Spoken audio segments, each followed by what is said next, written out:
সবাইকে আমাদের চ্যানেলে স্বাগতম। আশা করছি সবাই ভালো আছেন। প্রিয় দর্শক, এবার ঈদের ছুটিতে সবাই কিভাবে বাড়িতে গিয়েছিলেন? সড়ক, রেল, নৌ নাকি আকাশপথে?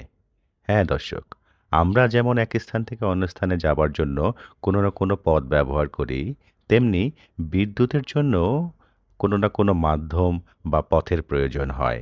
আর এই পথ তৈরি করে আমাদের কাছে বিদ্যুৎ পৌঁছে দেয় পিজিসিবি।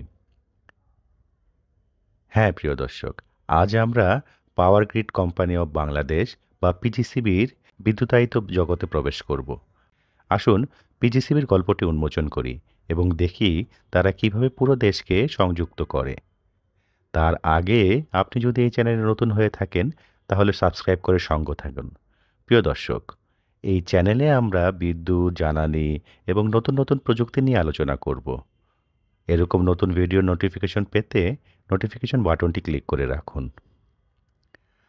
আমাদের এই গল্পটি শুরু হয় ৯০-এর দশকের শেষের দিকে, যখন বিদ্যুৎ গ্রিড অবকাঠামো পরিচালনার জন্য একটি ডেডিকেটেড সংস্থার প্রয়োজনীয়তা স্পষ্ট হয়ে ওঠে, যার কারণে ১৯৯৬ সালে power grid company of Bangladesh প্রতিষ্ঠিত হয়। পিজিসিবির মেন মিশন হল ন্যাশনাল গ্রিডের অপারেশন, মেইনটেন্যান্স এবং আপগ্রেড করা। তাদের কাজ নিশ্চিত করে দেশের বিভিন্ন বিদ্যুৎ কেন্দ্র থেকে যে বিদ্যুৎ উৎপাদিত হয়, হোক সেটা স্টিম টারবাইন, হাইড্রো, এইচএফও অথবা সোলার, সেটা নির্ভরযোগ্যভাবে ট্রান্সমিশন নেটওয়ার্কে যুক্ত হতে পারছে কিনা এবং সেই বিদ্যুৎ বাংলাদেশের প্রতিটি কোণে পৌঁছে দেওয়া যাচ্ছে কিনা। কল্পনা করুন একটি বিশাল নেটওয়ার্কের বিদ্যুৎ লাইন যা সারা দেশে প্রসারিত, যেন শিরাগুলো প্রতিটি অংশে জীবনবোধ পৌঁছে দিচ্ছে। অনেকটা মানুষের শরীরের ভেইনের ভিতর দিয়ে যেভাবে রক্ত প্রবাহিত হয়ে প্রতিটি অঙ্গ প্রত্যঙ্গ পরিচালনা হয়। পিজিসিবির সবচেয়ে আকর্ষণীয় দিকগুলোর মধ্যে একটি হলো তাদের অত্যাধুনিক কন্ট্রোল সেন্টার।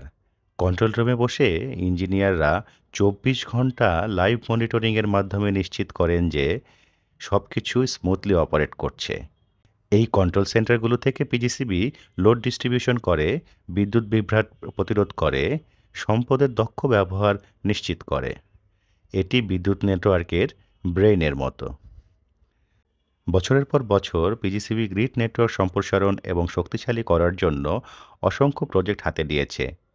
নতুন সাবস্টেশন এবং হাই ভোল্টেজ ট্রান্সমিশন লাইন নির্মাণ করার মাধ্যমে দেশের অর্থনৈতিক প্রবৃদ্ধি এবং উন্নয়নে ভাইটাল রোল প্লে করে আসছে।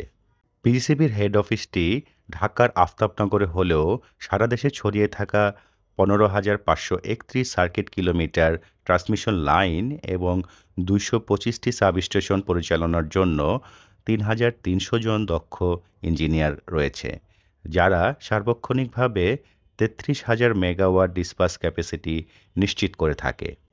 পিজিসিবি ১৩২ কেবি ট্রান্সমিশন লাইন দিয়ে যাত্রা শুরু করলেও ধাপে ধাপে ২৩০ কেবি এবং ৪০০ কেবি লাইন সংযুক্ত হয় এবং ৭৬৫ কেবি ট্রান্সমিশন লাইনও পিজিসিবির প্রকল্প পরিকল্পনাতে রয়েছে। সারা দেশে জালের মতো ছড়িয়ে থাকা ট্রান্সমিশন লাইন এবং সাবস্টেশনের মাধ্যমে পিজিসিবি তার শক্তিশালী এবং কার্যকর পাওয়ার গ্রিড তৈরি করেছেন, যা দ্রুত বর্ধমান বাংলাদেশের প্রয়োজন পূরণ করতে পারবে বলে আশা করছি। পিজিসিবি তার অবকাঠামো আপগ্রেড, স্মার্ট গ্রিড সংযুক্তকরণ এবং প্রতিটি অংশের গ্রিড সম্প্রসারণের উপর বিশেষভাবে মনোনিবেশ করেছে। আমরা যখন আজকের আলোচনা শেষ করছি, মনে রাখবেন পাওয়ার গ্রিড কেবল একটি তার এবং খুঁটিই নয়, এটি বিদ্যুৎ নেটওয়ার্কের মেরুদণ্ডের মতো। পিজিসিবি হলো সেই শক্তি যা পাওয়ার জেনারেশন এবং ডিস্ট্রিবিউশনকে একসাথে বেঁধে রাখে। প্রিয় দর্শক, আজকে যদি আপনি নতুন কিছু শিখে থাকেন তাহলে লাইক বাটনটি চাপুন এবং এরকম আরও নতুন নতুন ভিডিও পেতে সাবস্ক্রাইব করে সঙ্গে থাকুন। দেখা হবে পরের বার, সেই পর্যন্ত ভালো থাকবেন।